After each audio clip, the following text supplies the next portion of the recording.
Nucléaire en Polynésie, en quête de vérité, documentaire réalisé par Emmanuel Amara, car après l'Algérie, c'est donc en Polynésie, à plus de 15 000 km de Paris, que se sont déroulés jusqu'en 1996 les essais nucléaires français. Avec quelles conséquences sanitaires et environnementales?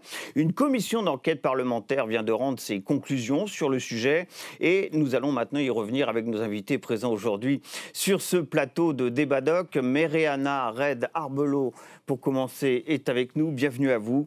Vous êtes députée gauche démocrate et républicaine de Polynésie française. Vous êtes la rapporteure de cette commission d'enquête qui a rendu public ses conclusions. C'était le 18 juin dernier. Le président de cette commission d'enquête n'avait pas la même étiquette que vous. C'est la coutume lorsqu'on fait une commission d'enquête parlementaire.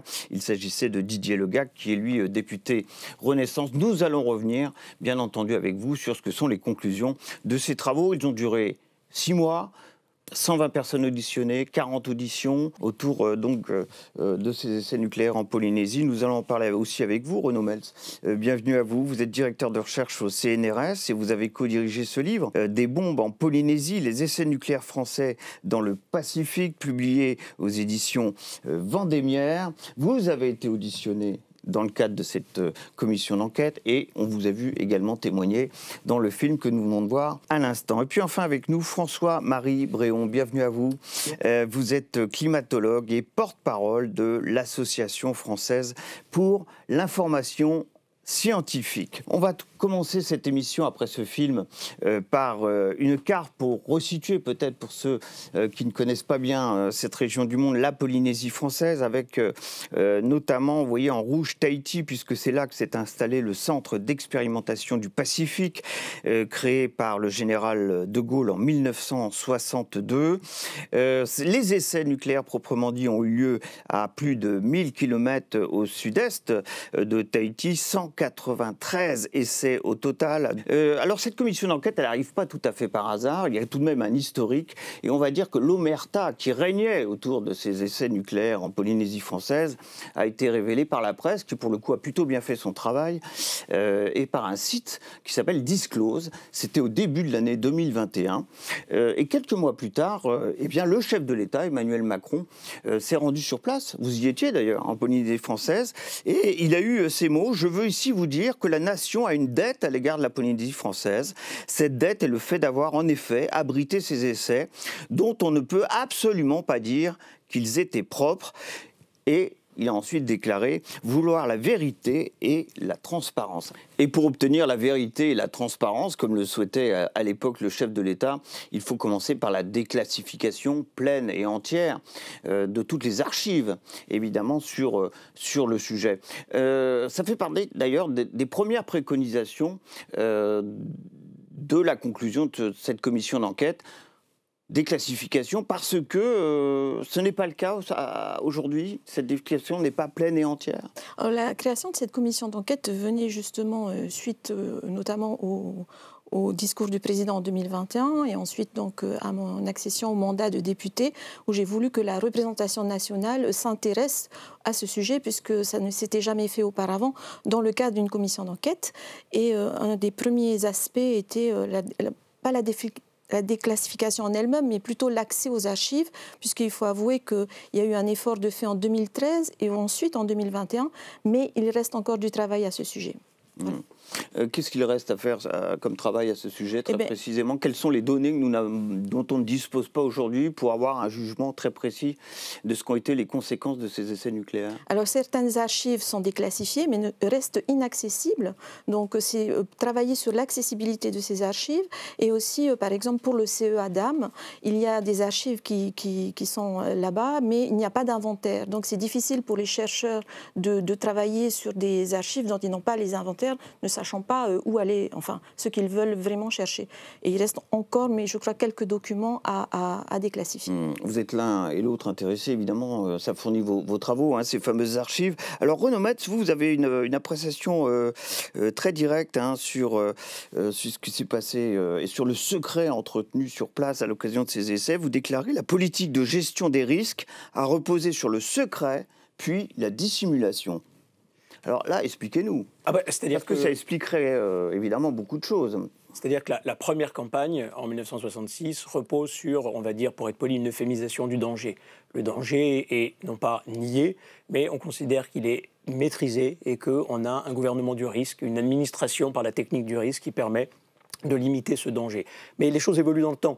C'est-à-dire que le premier essai Aldébaran montre que ce danger n'est pas malheureusement complètement écarté et on va changer notamment le dispositif en passant des essais, on l'a entendu dans le film sur barge, à des essais en altitude qui seront moins contaminants pour les zones proches. Mais effectivement, la dissimulation étant la règle pour la fabrication d'une arme atomique et l'occultation, l'euphémisation du danger étant la règle pour rassurer les opinions publiques, mais à toutes les échelles, locales pour les Polynésiens, les îles les plus proches, régionales pour les pays riverains et internationales, parce qu'en fait les retombées elles font le tour du monde. Il y a eu une culture du secret qui s'est installée et c'est vrai qu'il y a, vous l'avez dit, un tournant avec l'enquête des discours, il y en a eu plusieurs. En fait, Vincent Jauvert en 1998 a eu brutalement accès à des sources qui étaient totalement inaccessibles jusqu'à présent. Il a fait des papiers dans l'Observateur qui ont éveillé la curiosité des historiens. C'était sous le gouvernement Jospin, les choses se sont refermées de façon très brutale. Puis au début du XXIe siècle, les deux principales associations, celle de vétérans Lavenne et celle d'anciens travailleurs polynésiens Moroa et Tatou, ont engagé, en prenant conscience de l'existence de ces sources qui changeaient tout leur rapport à ce passé, un contentieux avec l'État, ont voulu obtenir la déclassification et en 2012-2013, un premier corpus de documents très important a permis de comprendre effectivement ce qu'il y avait eu comme retombée qui avait été dissimulée. Et effectivement, à partir de là, on avait un premier corpus de connaissances. Et quand le président François Hollande est venu en Polynésie en 2016 en disant « il faut regarder en face ce passé, on va ouvrir les archives », le pays, la Polynésie française a dit « très bien, mais qu'est-ce qu'on va avoir comme accès ?» d'Emmanuel Macron Non, je parlais de François Hollande, le président de la République française, qui vient en 2016, et à l'époque, le président du gouvernement de la Polynésie française, Édouard Fritsch, dit très bien à son interlocuteur « mais il nous faudra des documents ». Et donc le pays Polynésie française a engagé des programmes de recherche et les archives, et c'est cela qu'il faut comprendre la subtilité, n'étaient pas accessibles à l'époque au titre d'un argument qui reste valable et que personne ne conteste, qui était le risque de faire proliférer des secrets nucléaires. Et donc, entre la fin 2018, au moment où on commence, les historiens, à travailler sur ce sujet, jusqu'en 2021, le moment où Emmanuel Macron décide de déclassifier, quasiment tout est interdit à la consultation au titre de la prolifération. Et la rupture de 21 qu'évoquait Madame la députée, c'est le fait que on reprend à nouveau frais toutes les archives qui étaient refusées aux historiens au titre de la prolifération des secrets nucléaires et on fait désormais la distinction entre des choses qui peuvent être gênantes en termes de conséquences sanitaires ou socio-économiques et culturelles et là on déclassifie massivement et on ne garde secrètes que les informations qui doivent effectivement rester secrètes, à savoir les documents proliférants. Alors si j'ai bien compris, 173 000 documents ont été déclassifiés du côté du ministère des Armées, mais seulement 380 documents du côté du commissariat à l'énergie atomique. Et là, on touche très clairement à votre domaine, aux scientifiques, parce que le CEA fait foi en la matière. Alors, ils n'auraient pas tout à fait joué le jeu de la déclassification pour l'instant. C'est aussi vos constats ou vous considérez que vous travaillez aujourd'hui, vous, sur des données et analysez des données complètes et entières? La présentation oublie quand même qu'en 2006, donc ça fait pratiquement 20 ans, le CEA a sorti un rapport extrêmement complet, oui, qui fait plusieurs centaines de pages, oui, et qui décrit l'ensemble des contaminations sur les différentes îles, avec les doses reçues par l'alimentation, par la radioactivité externe, essai par essai, pour les essais qui ont été contaminants. Donc dire que tout a changé au moment de la sortie de l'étude des choses, je ne suis absolument pas d'accord. Je veux dire, tout a changé à partir de la sortie de ce rapport en 2006, qui, je le répète, est largement suffisant pour faire une évaluation des conséquences des sanitaires de ces essais. Donc les données, alors on peut dire que ce n'est pas des données pour les chercheurs, mais en tout cas des données pour le public, pour se faire une idée de quelles ont été réellement les contaminations du fait des essais, ça existe dès 2006. Alors, vous pouvez peut-être répondre à ce qui vient d'être dit, puisque j'ai vu que devant votre commission d'enquête, le ministre de la Défense, Sébastien Lecornu, a justifié ce retard du côté du CEA par, je cite, le fait que le CEA n'a absolument pas les ressources humaines pour traiter correctement leur système d'archives. effectivement, 2006, c'est peut-être il y a 20 ans, mais c'est aussi 10 ans après la fin des essais nucléaires, soit 40 ans après le début des essais nucléaires. Donc ce document de 2006 du CEA est important, mais toutes les données ne viennent que de l'opérateur en fait, des essais nucléaires. Il n'y a aucune entité contradictoire qui peut apporter soit une affirmation ou soit une contradiction à ces données. Voilà. Pour réagir un instant, c'est peut-être la petite différence qu'il y a entre un climatologue et un historien, c'est-à-dire que le rapport de 2006, il produit des données et il est extrêmement précieux, parce qu'on n'a pas de raison a priori de contester la validité de ces données, mais on n'a pas les données brutes, si vous voulez. On a un organisme d'État qui ne donne pas ses archives, mais qui fait un rapport. Les historiens, ils travaillent à partir de sources brutes. Voilà. Et là, c'est vrai qu'il y a une asymétrie considérable entre les armées qui jouent le jeu et la direction des applications militaires des CEA qui ne nous ouvre pas les portes de ces archives. Donc on n'a pas un rapport symétrique entre les sources militaires et les sources civiles. On va voir un extrait du film pour essayer de comprendre l'enjeu d'une question centrale qui est bien évidemment les conséquences sanitaires de ces essais sur place en Polynésie française. En 2021, une étude de l'université de Princeton a affirmé que les essais avaient touché en Polynésie un territoire grand, comme le continent européen, et 110 000 habitants, sans compter les dizaines de milliers de militaires français. La France a promulgué en 2010 une loi qui reconnaît et indemnise des victimes des essais nucléaires. Mais le comité d'indemnisation des victimes d'essais nucléaires, le CIVEN, est très dissuasif. Il indemnise au compte-gouttes. Beaucoup d'anciens militaires n'effectuent aucune démarche, même si nombre d'entre eux ont des problèmes de santé. Alors, ce qui pose réellement problème sur les conséquences sanitaires, c'est cette fameuse période 1966-1975 et surtout un essai, celui de 1974, ça a d'ailleurs été très bien dit dans le documentaire que nous avons vu ensemble, qui aurait pu contaminer jusqu'à 110 000 personnes, c'est ce que dit en tout cas Disclose. Ça a toujours été une conclusion qui a été contestée par le commissariat à l'énergie atomique, mais en revanche qui a été confirmée par l'autorité de sûreté nucléaire et de radioprotection, l'ASNR, devant votre commission d'enquête parlementaire. Simplement aujourd'hui, et là vous allez pouvoir engager l'échange, que peut-on dire de ces fameuses conséquences sanitaires sur place suite à ces essais et que conclut votre commission d'enquête sur le sujet ? Alors, ce qui est important de noter, c'est la lenteur aussi de la communication des informations. Et une fois qu'elles ont été communiquées, comme je le disais plus tôt, elles ne proviennent que d'une seule source et on n'a pas moyen de trouver d'autres données. Donc, elles sont à la fois... le CEA a le monopole de ces données. Il est le seul à avoir des données et ça peut emmener de la défiance parce que moi je suis à l'écoute en fait des populations, qu'elles soient polynésiennes ou celles des vétérans, parce qu'on a beaucoup de retours de vétérans qui ne se sentent pas représentés ou en tout cas reconnus par les textes aujourd'hui qui régissent ne serait-ce que le dispositif d'indemnisation des victimes des essais nucléaires. Donc voilà, le CEA affirme que 6 ou 7 tirs auraient été problématiques, donc 6 ou 7 tirs, d'autres disent un peu plus. Voilà, tout ça fait apporter un manque de confiance parce que cette affirmation arrive plusieurs dizaines d'années après les tirs eux-mêmes, la période dite atmosphérique. Donc on peut comprendre aussi le sentiment des populations vis-à-vis de ces affirmations. Et il est vrai que l'essai Centaure le panache est passé sur toute la Polynésie et notamment sur les zones les plus habitées. Alors très concrètement, votre rapport, en tout cas ses conclusions que j'ai sous les yeux, lui préconise la suppression du seuil de 1 millisievert. Et ce seuil ne permet pas, dites-vous, de déterminer le lien ou l'absence de lien entre les maladies radio-induites et les essais nucléaires réalisés en Polynésie française. Expliquez-nous ça. C'est pas moi qui le dis, ouais. C'est la science avec un grand S. Et c'est Monsieur Laurier, par exemple, le directeur adjoint de la SNR, le dit bien. bien dans son audition que le seuil du millisievert est un seuil a priori à ne pas atteindre en termes de radioprotection pour protéger la population civile. Et là, on applique ce seuil dans un dispositif d'indemnisation qui parle d'individus qui ont vécu une situation il y a plus de 40 ans, avec des données, des problèmes sur les mesures. Je vais passer sur le monopole des données du CEP, mais je vais vous parler de dosimètres. On applique à des individus alors qu'ils n'ont même pas eux-mêmes porté de dosimètres individuels. Et pas seulement les populations n'en avaient pas. Mais sur les travailleurs sur place, sur site, tous les travailleurs n'en avaient pas.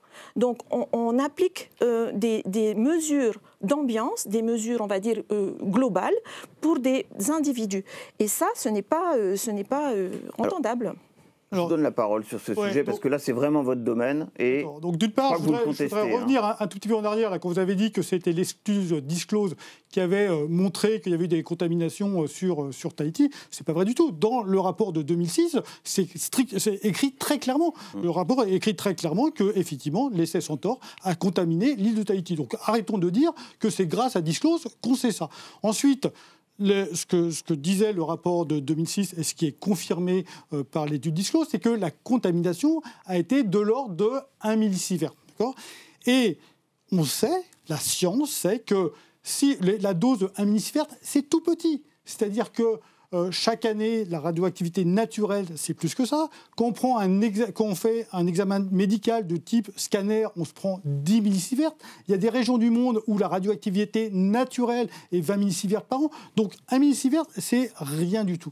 Alors, Madame a cité Dominique Laurier, effectivement, qui est quelqu'un particulièrement compétent qui travaille en France à la SNR, qui est responsable, qui est dans l'équipe de direction du département santé, et qui a très clairement expliqué au cours de vos éditions que pour ces contaminations-là, l'immense majorité, plus de 99% des cancers qui sont en Polynésie, ne sont pas dus aux essais nucléaires. Il le dit très clairement.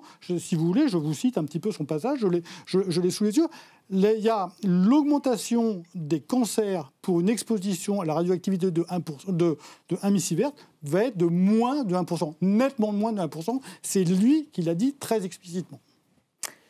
Alors, juste pour qu'on comprenne bien pourquoi il y a une controverse scientifique. Les données apportées par le rapport du CEA, qui a été évoqué à plusieurs reprises, concernent les retombées qui ont été mesurées par des appareils dont personne ne remet en question la fiabilité. Donc on sait ce qu'il y a effectivement dans l'atmosphère et qui retombe. Là où ça devient un peu plus compliqué, c'est évaluer non pas le jour J, ce que vous recevez en l'inhalant, mais pendant toute votre vie, quand vous êtes un habitant des Gambiers, de Reao, de Touréa, voire de Tahiti, ce que vous ingérez à travers l'eau des citernes, à travers l'eau des cocos, ça a été rappelé, et à travers ce que vous mangez. Et ça, c'est des évaluations que le CEA a fait sans doute plus ou moins de bonne foi à l'époque, en essayant de faire des calculs sur la réalité des rations alimentaires. Mais là, c'est là que le travail de l'historien, qui ne connaît rien à l'épidémiologie, qui ne va pas vous expliquer quelle est la part des cancers qui sont radio-induits et ceux qui viennent d'autres facteurs. L'historien peut apporter des choses, d'abord parce qu'il va voir justement dans les sources quand elles lui sont données, le CEA ne le fait pas, mais les militaires permettent de le voir, parfois les citernes n'étaient pas neutralisées, parfois on n'avait pas les moyens pour le faire, parfois les consignes de ne pas manger les cocos n'étaient pas suivies, ça arrivait même souvent, parfois les consignes de ne pas pêcher n'étaient pas suivies, ça arrivait souvent. Donc les évaluations sur ce que, non pas ce qui est retombé, mais ce qui a été ingéré après les retombées dans le temps long, ça prête à discussion, c'est compliqué, et c'est d'autant plus compliqué que, effectivement, comme l'a dit Madame la députée, tout le monde n'avait pas des dosimètres, mais quand il y a eu des examens, il y en a eu beaucoup, les populations n'avaient pas le résultat de ces examens. Et la science, du coup, a mis beaucoup de temps à se faire, y compris en épidémiologie. Florent Devater a isolé à peu près une trentaine de cas de cancer de la thyroïde imputables aux radiations, mais il a commencé ses travaux en 1994, c'est en 2023 qu'il a rendu ses conclusions, parce qu'il n'avait pas accès justement à ces résultats des dosimètres, il n'avait pas accès à ces données, et ça nourrit forcément la suspicion ou la défiance de la population polynésienne ou des vétérans. Oui. Vous préconisez la suppression de ce critère, tout simplement à ce niveau. Parce qu'il conditionne les indemnisations, ce critère, pour les 23 cancers, je crois, qui sont à ce stade identifié. Les 23 pathologies, oui. Les 23 pathologies radio-induites. Et qu'on espère pouvoir élargir au niveau du nombre de pathologies. Ouais. Mais c'est vrai que le seuil du millisievert n'a pas de scientificité en l'état d'application dans cette situation. Je voudrais rebondir... Mais vous avez entendu ce qui a été dit, là en fait, ça n'a pas de lien. Le seuil, être en dessous du seuil ne garantit pas un non-lien. Et être au-dessus du seuil ne garantit pas un lien. Donc, il n'est pas du tout approprié à la situation. Et c'est pour ça que nous, législateurs, on veut apporter un autre regard au texte. Parce qu'on a vu, par retour des associations, par retour des populations et aussi des vétérans, que la loi ne répond pas à l'attente des gens. Donc, on souhaite supprimer tout simplement ce seuil parce qu'en plus, il y a une grande incertitude sur l'exposition interne, comme disait M. Meltz. Comment on peut juger de ce qu'a ingéré un individu alors qu'il n'y avait pas forcément de préconisation à l'époque. On ne disait pas aux gens ne mangez pas de légumes, ne buvez pas de lait du plateau de Taravao. Et ça, c'est avéré. Il n'y a pas eu de protection à l'époque des populations. Alors que le nuage toxique de Centaure a mis 48 heures pour arriver sur Tahiti. Il n'y a eu aucune consigne de protection de la population. Donc aujourd'hui, on leur attribue une dose externe, donc par les données monopolisées par le CEA, et une dose interne, une moyenne qu'on donne à chaque Polynésien, mais qui dit que c'est la bonne ? Personne. Alors c'est difficile d'y voir clair lorsqu'on se plonge dans ce dossier. Avant de vous donner la parole, je vais tout de même citer, parce que je l'ai trouvé, une étude présentée par l'INSERM cette fois, l'Institut national de la santé et de la recherche médicale, étude en 2023 qui révélait que les exercices nucléaires français pourraient être responsables. Il y a tout de même l'utilisation du conditionnel de 0,6 à 7,7% des cas de cancer de la thyroïde, par exemple, en Polynésie.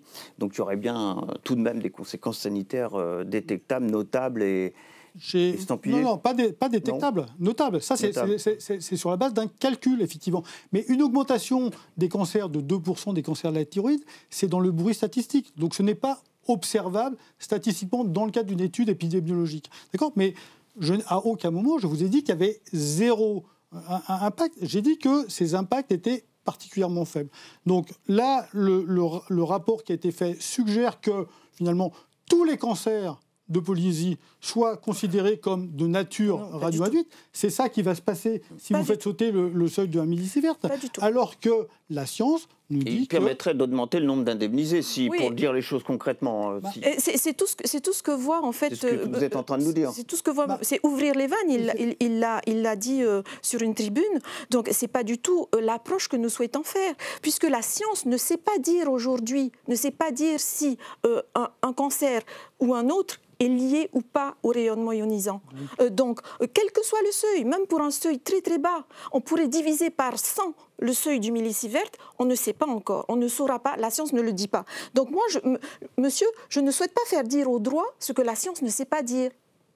Alors, indemnisation, s'il vous plaît. Alors, vous répondez, allez-y. La proposition que vous faites dans le rapport dit que pour être indemnisé, donc pour être reconnu victime des essais nucléaires, il faudra simplement avoir vécu sur place au moment des essais nucléaires et avoir un cancer dans la liste. Donc ça veut bien dire que tous les cancers de Polynésie, pour les gens qui ont vécu là-bas à cette époque, seront considérés comme étant de nature radioinduite, alors que toutes les études scientifiques du sujet vous disent que c'est moins de 1% de ceux-là qui sont effectivement de nature radioinduite. On ne sait pas dire, la science ne sait pas dire, lui c'est de nature radioinduite, lui ce n'est pas. Exactement.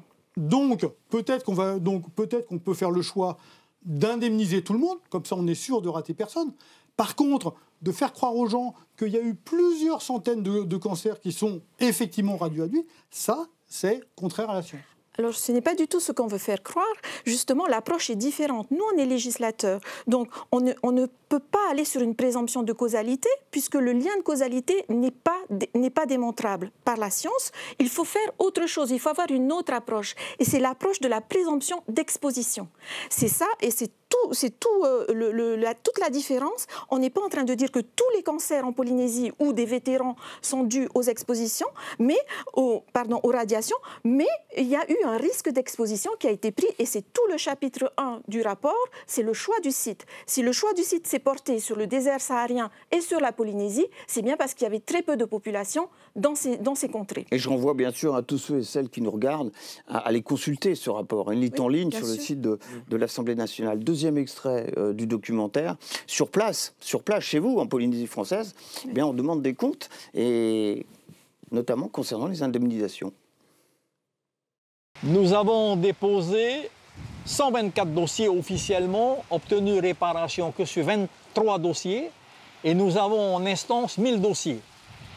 Quand on s'imagine qu'à l'allure où va le Civen, à savoir entre 10 et 20 dossiers par an, ne serait-ce qu'au niveau de Moruro et Tato, dans 100 ans, avec nos 1000 dossiers en instance, on sera toujours là.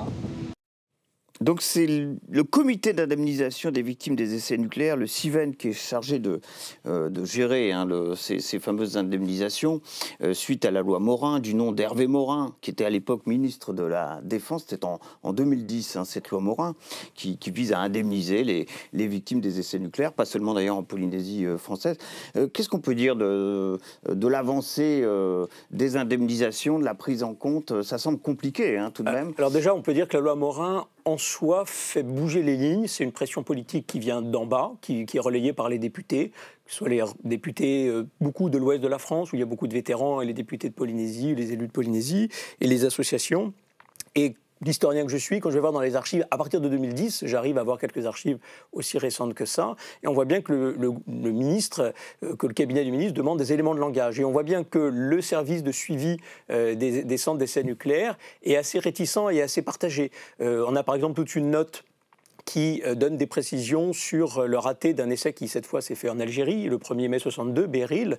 Et on a des chiffres très précis qui sont donnés au cabinet par le département de suivi des centres d'essais nucléaires et qui donnent 322 cas de personnel de la défense qui sont entre 5 et 300 millisieverts d'exposition et 437 agents du CEA, et on a des débats au sein même de ce département pour savoir est-ce qu'on peut communiquer, est-ce que c'est du proliférant, et il y a un médecin qui dit de bonne foi, non, on n'est pas dans la prolifération de secrets nucléaires, on est dans le sanitaire, donc il faut communiquer, et on voit un autre médecin qui dit non, on ne communique pas ces sources. Et c'est là, si vous voulez, qu'il y a cette suspicion qui demeure, et l'État a quand même fait un vrai progrès ces dernières années, après la décision et la venue d'Emmanuel Macron de déclassifier les archives, avec une politique du aller vers, qui fait que l'État maintenant facilite les démarches pour que les Polynésiens qui sont dans un atoll très reculé n'aient pas à constituer sans photocopie, sans éléments clairs administratifs, un dossier qui est très difficile à constituer. Alors, suite à cette loi, 80 millions d'euros tout de même ont été versés aux témoins des essais atomiques de la France. Alors, en 2023, du côté de la Polynésie française, c'est les chiffres dont je dispose, sur 2846 dossiers déposés devant le CIVEN, moins de la moitié avaient été jugés recevables à ce stade. Vous avez des chiffres peut-être plus actualisés aujourd'hui ? Oui, alors il y a eu 3661 demandes de déposés et à l'heure d'aujourd'hui, 1206 dossiers favorables ont été donc prononcés par le CIVEN. Et le rapport, en fait, préconise pas mal d'améliorations dans les pratiques administratives, donc des choses qu'on peut tout de suite appliquer pour le CIVEN, qui est une entité centrale dans l'application et l'indemnisation des malades. On préconise qu'il soit plus proche en fait, du malade. Aujourd'hui, par exemple, je vous cite un exemple, si un malade est déclaré victime ou non victime d'ailleurs, il ne peut pas avoir accès à sa dose efficace. Le CIVEN ne lui donnait pas. Et la commission d'enquête, lors des auditions, on a demandé au CIVEN, mais enfin quelque chose qui décide pour le statut d'une personne, d'un individu, il a droit quand même, c'est l'application du droit, et il a droit quand même à savoir s'il est à 0,9 ou 0,1 ou 1,5. Et ça ne l'était pas. Et ça ne facilitait pas le rapprochement et puis la confiance des demandeurs, des populations et du CIVEN. Donc on a fait cette préconisation, c'est un exemple parmi d'autres. Oui, donc aujourd'hui, il y a déjà 1200 personnes qui sont légalement déclarées comme étant victimes des essais nucléaires, légalement, alors que la science nous dit que le vrai nombre de gens qui ont développé un cancer du fait des essais nucléaires est au moins 10 fois inférieur. Au moins 10 fois inférieur. Et en ouvrant, je dis bien, ouvrant les vannes, effectivement, en supprimant le seuil de 1 millisievert, ça va permettre à des gens de déposer à nouveau des dossiers, ça va permettre à plus de gens d'avoir leur dossier accepté, parce qu'aujourd'hui, il était refusé sur la base de ce critère de 1 millisievert. Et donc, on va avoir une une différence encore plus importante entre ce que dit la science, une évaluation du nombre de cancers supplémentaires du fait de la radioactivité, et puis ce qui est déclaré légalement victime des essais nucléaires. On a parlé évidemment, bien entendu, des conséquences sanitaires. Parlons aussi des conséquences environnementales. On n'a pas le temps de parler des conséquences économiques, mais environnementales, parce qu'on voit des images tout de même qui font peur dans ce documentaire, notamment après les tout premiers essais en 66. On se dit, mais dans quel état aujourd'hui est la faune, la flore en Polynésie française à la suite de ces essais dans les zones concernées? On parle de risque de tsunami du côté des zones concernées. Qu'en est-il exactement? Est-ce qu'on a un peu de recul par rapport à ça aujourd'hui? Moi, je reviens de Toureia. J'y étais là l'automne dernier, et je peux dire que la totalité de la population craint un raz-de-marée. Et la totalité de la population n'écoute pas, ne croit pas aux explications qui lui sont données par les autorités à propos de l'ampleur de la vague qui arriverait sur ces rives en cas d'effondrement d'une partie de l'atoll de Moruroa. Et pour moi, c'est l'illustration parfaite de cette occultation pendant trop longtemps des archives, de la vérité, des connaissances, de ce qui était à disposition. Alors la science est un front pionnier, on avance au fur et à mesure, ils ne savaient pas tout en 66, mais il y a des choses qui ont été dissimulées. Et du coup, le résultat, c'est qu'aujourd'hui, quand l'État dit non, un représentant de l'État a dit ça sera un pédiluve, la vague qui arrivera, ça vous lavera les pieds et rien de plus. Moi, j'ai entendu des mamies qui disaient j'aimerais avoir une bouée géante pour le jour où la vague arrivera. J'ai entendu des papis qui disaient j'ai conseillé à mes petits-enfants de s'exiler à Tahiti pour ne pas être là le jour où la vague arrivera. Donc, si vous voulez, c'est tout le problème, et c'est la même chose que finalement l'enjeu sanitaire, l'enjeu environnemental. C'est il y a des experts qui disent tout va bien, nous savons, et puis il y a des populations qui disent associez-nous vraiment aux connaissances. Qu'est-ce que vous savez vraiment de ce risque sismique? Alors vous êtes climatologue, vous avez un avis sur ce sujet très rapidement, parce que c'est vraiment la toute fin de l'émission. Enfin, moi je ne suis pas géologue, donc je n'ai pas d'avis sur l'ampleur de la vague.